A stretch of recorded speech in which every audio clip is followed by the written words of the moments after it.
અને વાત કરીશું બનાસકાંઠાની તો બનાસકાંઠાના કાંકરેજના શિરવાડા ગામે તલાટીની અછતથી વિદ્યાર્થીઓ મૂંઝવણમાં મુકાયા છે। શિરવાડા ગામમાં છેલ્લા 2 માસથી તલાટી ન મુકાતા પ્રજા પરેશાન થઈ રહી છે। તાલુકા કક્ષાથી જિલ્લા સુધી રજૂઆત કરવા છતાં કોઈ ઉકેલ આવ્યો નથી।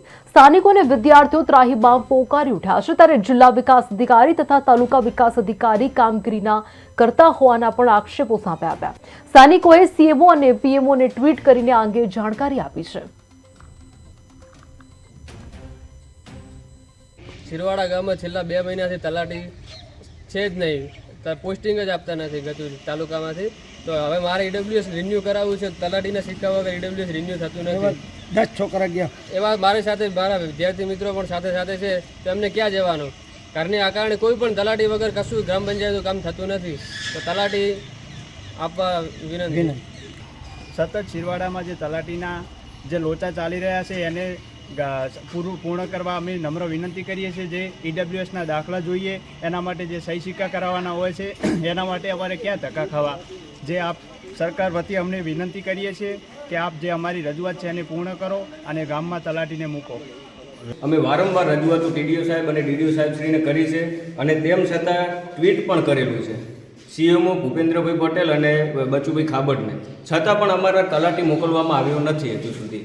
એના કારણે અમારા વિદ્યાર્થી મિત્રો અને બાળકોને અને પ્રાથમિક અને માધ્યમિકના વિદ્યાર્થીઓ અને ગ્રામજનોને ખૂબ જ તકલીફો પડી રહી છે, જેથી કરીને સરકારશ્રીને અને ટીડીઓ અને ડીડીઓ સાહેબશ્રીને વિનમ્ર અપીલ છે કે અમને જેમ બને તેમ સત્વરે તલાટી કમ મંત્રી આપવામાં આવે। ગામ અમારી જોડે વિકાસની માગણી કરે છે, પણ અમારી જોડે તલાટી નથી, તો વિકાસ કરવા કઈ? હજી સમિતિઓની પણ અમારે રચના નથી થઈ, તલાટી હાજર નથી। 1-2 ગ્રામ સભા બોલાઈ છે, પણ તલાટી વગર અમારે કરવું શું? આગળનું કાર્ય જ થઈ શકે એમ નથી, ખૂબ તંગી પડી રહી છે। બીજા મારું ગામ શિરવાડા, તાલુકો કોકરેજ, જિલ્લો બનાસકાંઠા। પછી આ ટ્રમમાં હમણાં જે 6ઠા મહિનામાં ચૂંટણી થઈ, એ ચૂંટણીની અંદર મને ગામે બહુ સારી રીતે જંગી મહોબ્બતોથી જીતાડી અને સરપંચ પદના ઉમેદવાર તરીકે મને ચૂંટીને લાવ્યો।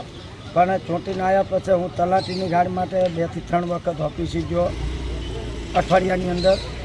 આજ દિવસ સુધી 20 ધક્કા ખાઈ રહ્યો, પણ કોઈ રીતે મને ટીડીઓ સાહેબ તલાટીમાં કોઈ કહેતા કોઈ પ્રોત્સાહન આપતા નથી, મને ટેકો આપતા નથી। મેં તલાટીની 20 વખત માગણી કરી, પછી કાલે હું ફેર ગયો, 2 દિવસ પહેલાં ગયો, પણ તલાટી સાહેબ ટીડીઓ સાહેબે મને એવું કીધું કે તમે ગ્રામ પંચાયતનું તળનું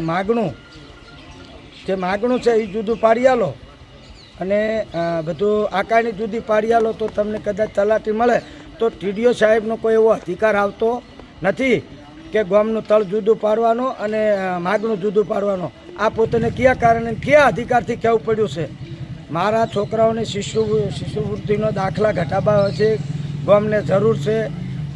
કોમ મારું ગામનું અટકાયેલ પડ્યું છે। 3 વર્ષથી મારી છેલ્લી સ્ટ્રીટ લાઇટો બંધ છે। પાણીને પંચાયતના બોરની 10 વખત મોટર બળીને 10 વખત અમે ગામમાંથી ઉઘરાણું કરી અને પંચાયતની મોટર રિપેર કરાવી। બીજા નંબરમાં 19 લાખ રૂપિયા ઉઘરાણું બાકી છે।